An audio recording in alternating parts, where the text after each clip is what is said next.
Giselle and I were close. We did almost everything together, and she told me everything she goes through. But slowly, she stopped telling me things. She became quieter, not telling me anything. I thought that things were getting better, until one day, she attempted and ended up in a hospital bed. Couldn't breathe by herself, with a machine and still unconscious. Everything made sense when I received that time-traveling letter from her. This is a story of how I finally understand my own daughter's feelings.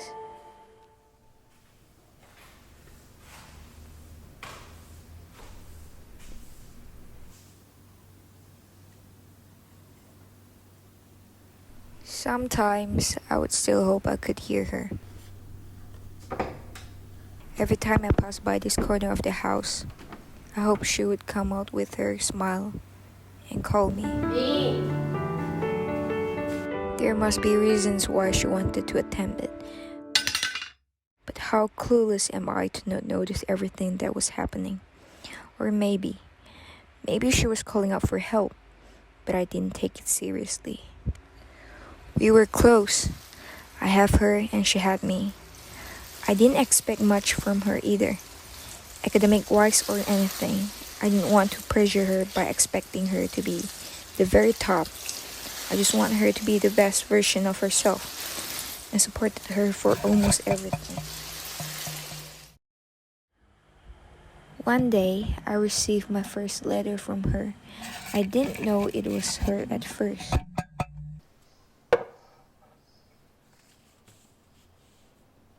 This letter looks like it has been for years. Looks so old.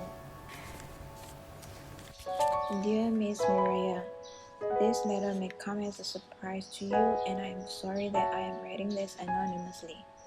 But the things that I will write about will be much easier to speak if I were to write it anonymously, and I apologize for my rudeness.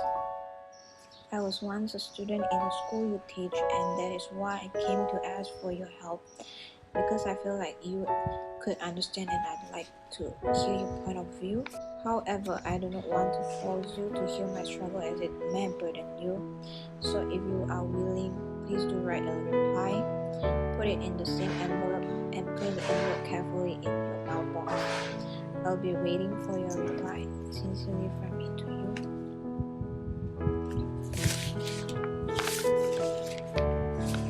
This handwriting looks so familiar, but it's impossible itself.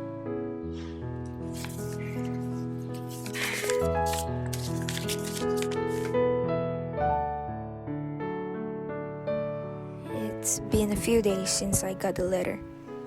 It's not like I don't want to help, but I have my doubts too. You know, it might be. This must be a prank.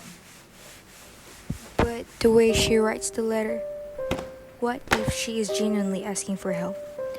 What if Giselle once did this too and she was ignored? What if she is going through what Giselle once went through? What if through this I could know why Giselle? Maybe I could finally understand. And maybe even I could help someone's daughter. Is what I thought to myself. Dear Miss Mireya, I've seen your letter and would like to thank you for lending your ear to a stranger like me.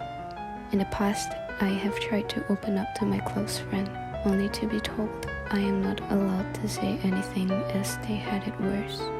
There were also some who would make fun of my insecurities, even though it got nothing to do with anything that I said.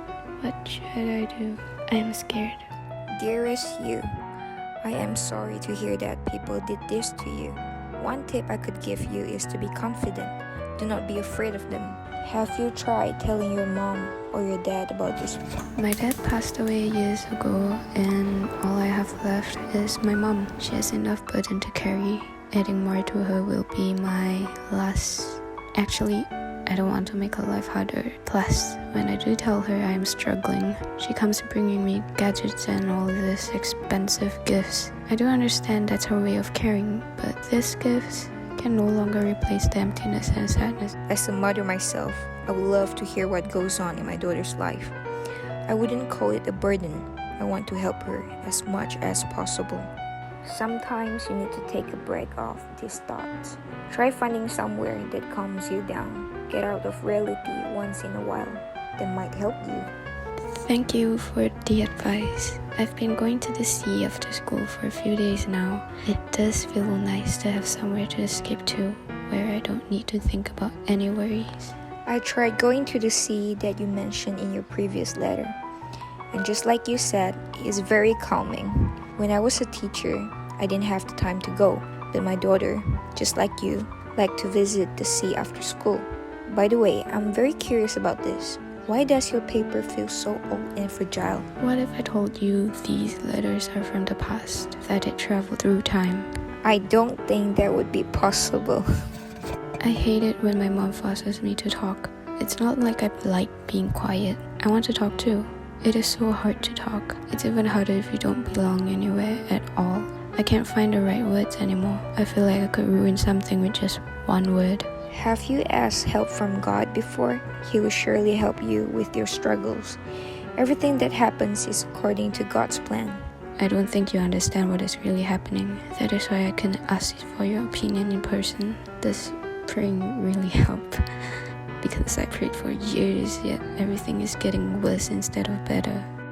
I chose the science stream to prove myself that people were wrong about me being only good at sports, but my grades keep getting worse no matter how much I studied. I'm only proving what others think of me. We had a group discussion today. I decided to give my ideas since no one was doing anything, but not even halfway done, my groupmates started giggling and making fun of me. I don't know what I did wrong. I went to the river again today in hopes I could stop the noises in my head. Is this what she felt in those years? Is what I thought to myself. But it's too late to help her now, isn't it? Now I don't have enough time to explain how I knew these were time-traveling letters. As more letters come in, I knew that she's behind these letters. The conversations that we had is enough to prove that it was indeed Giselle. Dear Giselle, if you ever wake up from that deep sleep, I want you to know that you are so strong. So strong for going through this alone.